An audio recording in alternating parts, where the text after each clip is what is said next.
Isang ina at 3 niyang anak ang brutal na pinaslang sa Josefina, Zamboanga del Sur nitong Hunyo 29, taong kasalukuyan. Ang sospek ay si Frankie Barcelona Camiguin, live-in partner ng biktima, ay naaresto at umamin sa krimen. Mga biktima: Arlene Dumalte, 42 taong gulang, barangay health worker.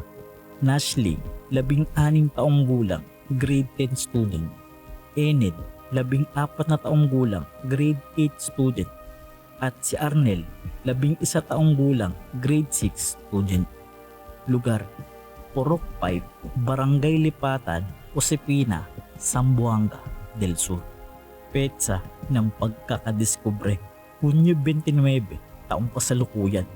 Posibleng nangyari nitoong gabi noong Hunyo 27.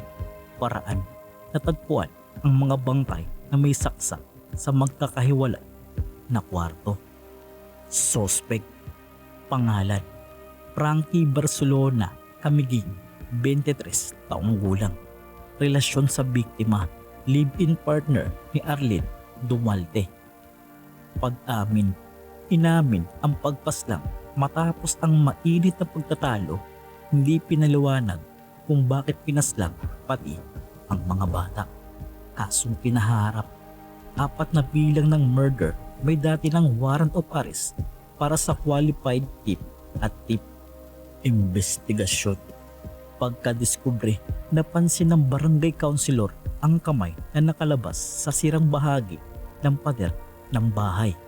Ebidensya: cellphone ng biktima na ibinigay ng suspect sa kanyang ina ay narecover ng mga pulisya. Autopsy: isinagawa sa lahat ng biktima. Resulta ay inaasahan sa loob ng 10 araw mula sa insidente. Reaksyon ng komunidad: panawagan ng hustisya.